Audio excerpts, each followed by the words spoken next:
In a fight for causes, Rahul, there are no victories and no defeats. I am happy Anna Hazare is out. I am hopeful that Indian democracy will find a resolution to this situation. I sincerely hope Mr. Anna Hazare does not go on a fast unto death. We do not want anarchy in this country.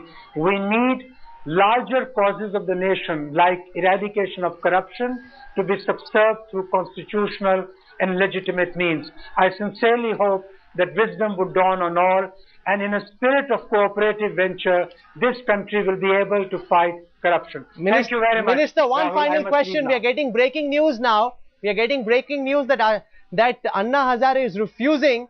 Okay, it seems we've lost that line with the minister. He had to rush, but we're now just getting breaking news that Anna Hazare is refusing to come out of Tihar jail. That's an interesting development that's just taken place. He was told his release warrant has been signed. These are live images from outside Tihar jail, where there's a huge sense of jubilation. Anna Hazare was told by the police that he could leave. He's refusing to leave. So this story, there are more twists, more turns. We'll keep tracking them. These are live images from outside Tihar jail. People happy with the fact that their hero is coming out. They're happy with the fact that the government has had to eat humble pie, go back on its stance. They took Anna Hazare into custody for 7 days. They realized that people were angry with their action. The government has been forced to do a U-turn. Anna Hazare now refusing to come out. We'll go across to our correspondent in Tihar jail in just a moment from now. But that's the word that we are getting, that Anna Hazare is refusing to come out of Tihar jail.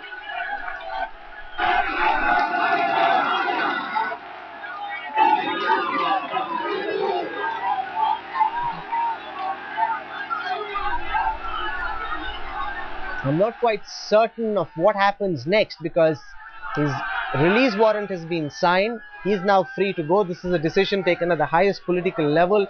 Rahul Gandhi, Pranab Mukherjee, the Prime Minister, meeting this evening deciding that Anna Hazare must be freed.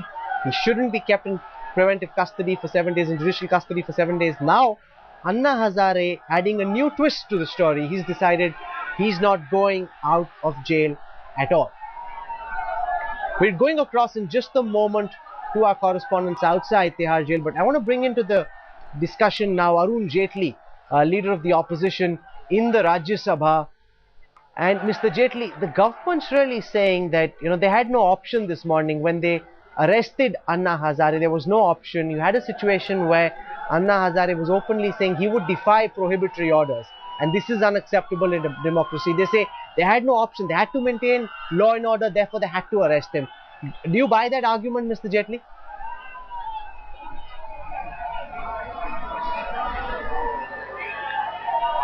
I think this government is trying to hide behind the police. Anna Hazare's protest, conventionally wherever it has been held, even at Jantar Mantar earlier, was a peaceful protest. How can you impose Section 144 in every part of the city? Are you going to convert this whole city into a big prison where people lose the right to protest? Dissent is the essence of democracy.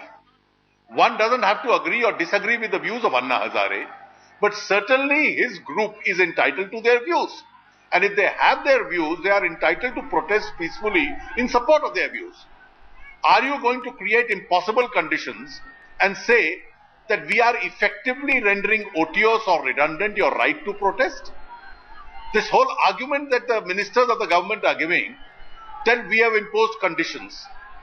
The government must have the courage to say we politicians in the government are not allowing the protest.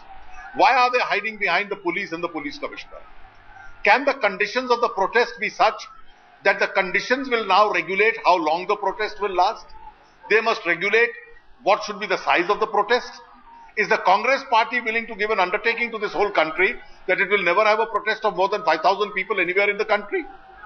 Now, are we making a mockery of democracy by raising arguments of this kind? Is the Congress, Mr. Jaitley, not being hypocritical? Everything we heard the Congress leaders say after Rahul Gandhi was sent away from Bhatta Parsal, they now seem to be doing the exact same thing in reverse. We're now seeing the Congress say that there is Section 144, there's a technicality, it's an administrative decision, nothing to do with the police. It seems that there's a lot of hypocrisy at play here.